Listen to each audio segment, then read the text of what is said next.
November 17, 1800. A marshy bank of the Potomac River, Washington, District of Columbia. The damp cold of a dying autumn seeped through wool coats and bit at exposed cheeks. Before them, the city lay not as a grand vista, but as a series of raw, muddy gashes in the wilderness. John Sessford, one of the 3 commissioners charged with overseeing this grand experiment, stamped his boots on the soggy ground, the sound a dull thud swallowed by the vast emptiness. He wasn't looking at boulevards or palaces. He was looking at a scattering of perhaps 400 structures, most of them rough boarding houses and taverns, huddled together like survivors of a shipwreck.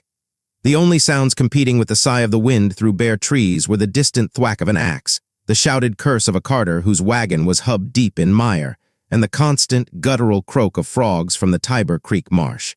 This was the new federal city. And in 6 weeks, the government of the United States was expected to function here. Sessford's breath fogged in the air as he consulted a crumpled map, its lines the grand diagonal avenues of Pierre L'Enfant's vision, a cruel joke against the reality.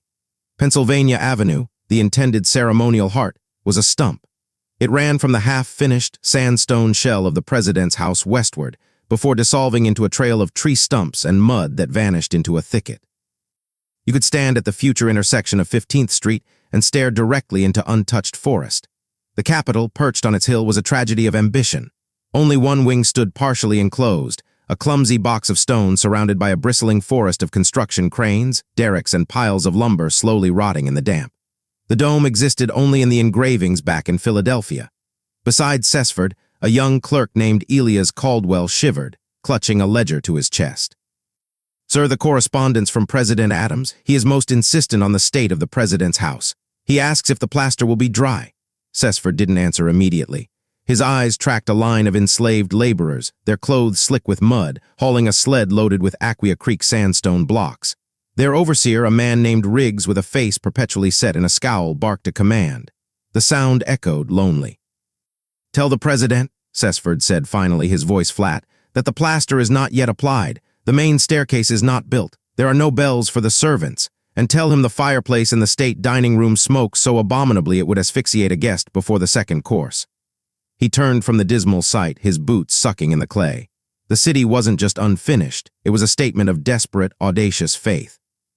Every brick laid, every tree felled, was a gamble that a republic could build its capital from nothing, in a mosquito-ridden swamp on the border between North and South. And they were out of time. The movers were already packing the archives in Philadelphia. The politicians were coming, and all that waited for them here was mud, ambition, and the echoing, empty space between a president's house with no president and a capital with no Congress. December 1st, 1800. A boarding house on New Jersey Avenue, southeast. The air inside was thick with the smell of wet wool, wood smoke, and boiled cabbage. Congressman Roger Griswold of Connecticut wiped a film of condensation from the windowpane of his cramped room, peering out into the twilight. His view was a chiaroscuro of shadows, the dark outlines of stumps against the mud, the flickering, inadequate light of a few oil lamps along the gutter. Somewhere, a dog barked incessantly. He shared this boarding house, a hastily erected 3-story frame building that groaned in the wind, with 11 other representatives and senators. The walls were so thin he could hear the man in the next room, Senator James Gunn of Georgia, snoring with the vigor of a sawmill. Downstairs, in the common room, the reality of the new capital was being loudly negotiated. Landlords, smelling unprecedented opportunity, were charging astronomical rents for squalid rooms. A carpenter from Georgetown named Henry Ingle was in heated debate with the boarding house mistress, a formidable widow named Dalrymple. $5 a week for a cot in the attic. Madam, in Philadelphia, that's some secured a parlor. Mrs. Dalrymple, arms crossed over her apron, didn't blink. "This is not Philadelphia, sir. This is Washington City. My attic is the finest in the district. You'll not find a dryer one south of the Capitol." Meanwhile, the true sinews of the rising city were at work under the cover of darkness. At the stonemason's yard near the Capitol, a man named Ben, enslaved by the contractor James Hoban, worked by the light of a pitch pine torch. His hands, calloused and cold, guided the chisel along a block of sandstone, shaping a decorative flourish for a windowsill. The Capitol would be adorned with these details, each one born of forced labor. He worked not for a nation's glory, but under the threat of the lash, his existence a foundational contradiction in the city of liberty. The torchlight danced on his face, but his expression was inscrutable, turned inward, a private world within the very public act of building. At the president's house, the scene was one of frantic, disorganized activity. Abigail Adams, who had arrived just days prior, navigated around crates in the cavernous, unfurnished entrance hall. She carried a laundry basket herself, her breath visible. The east room, vast and empty, echoed with every footstep. In a letter she would later write, she would famously complain about the building's state, but tonight her immediate concern was practical. She directed a harried servant, a free black man named Oscar, to hang wet laundry on lines strung across the unfinished state rooms. "It is the only way to dry them," she said, her voice firm but weary. "The fireplaces draw poorly, and the damp. The damp is in everything." The grand residence was, for the moment, little more than a large, drafty, and profoundly inconvenient house in the woods, its grandeur a future promise hanging as limp as the laundry in the deserted state chambers. December 12th, 1800. The Tidewater Inn, a stone's throw from the half-finished Capitol. The inn's main room, hazy with pipe smoke and the steam from damp coats, had become the de facto antechamber of American power. Clerks from the Treasury, their ink-stained fingers trembling from the cold, huddled over portable writing boxes, attempting to tally funds for a government that currently resided in dozens of separate crates scattered across the muddy district. The air crackled not with political debate, but with logistical desperation. A young State Department official, Thomas Munro, was frantically sorting through shipping manifests, trying to locate the crate containing the Great Seal of the United States. It had been lost somewhere between the Georgetown Wharf and Capitol Hill. Outside, the weather conspired against them all. A freezing rain had begun to fall, turning the primordial mire of Pennsylvania Avenue into a slick, sucking porridge. A wagon laden with congressional archives, precious volumes of law and precedent, was stranded, its wheels sunk to the axles. The teamster, a burly Virginian named Boyd, was shouting at his horses, the animals, flanks heaving and slick with rain and sweat. Congressman Griswold, having abandoned his boarding house for the marginally more animated inn, watched from the doorway. "There lies the nation's memory," he muttered to a colleague, "imprisoned by Virginia mud, a fitting metaphor." On Jenkins Hill, the Capitol was a scene of controlled chaos. In the lone, finished committee room on the first floor of the Senate wing, a fire roared in the hearth, fighting a losing battle against the damp cold that seeped through the unplastered walls. Here, the clerks of the Senate, led by the formidable Samuel Otis, were performing a miracle of improvisation. They were unpacking and arranging the Senate's papers, journals, bills, treaties, onto makeshift shelves constructed from stacked bricks and planks. The room smelled of wet paper, stone dust, and pine resin. Every document was handled with reverence, but also with a sense of surreal absurdity. They were establishing the seat of the world's most radical experiment in representative government in what was essentially a construction shed. The hammering from the adjacent section, where workers raced to install benches for the House of Representatives, provided a constant, jarring percussion to their labors. And then there were the people Washington had not planned for. At the edge of the clearing known as the Mall, a barren, soggy field where El Infant had envisioned grand promenades, a small, makeshift camp had sprung up. Peddlers, opportunists, and fortune seekers, drawn by the scent of a nascent government's money, operated from tents and lean-tos. A woman named Margaret Crook sold hot potatoes and weak tea from a tin pot over a fire.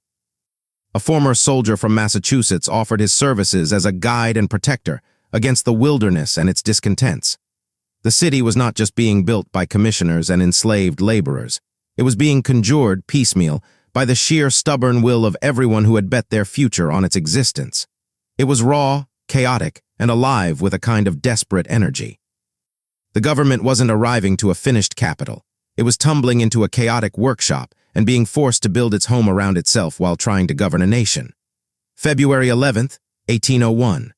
The Capitol building, Washington, D.C., a brittle, crystalline cold had clamped down on the city, freezing the ruts in the roads into treacherous, iron-hard grooves.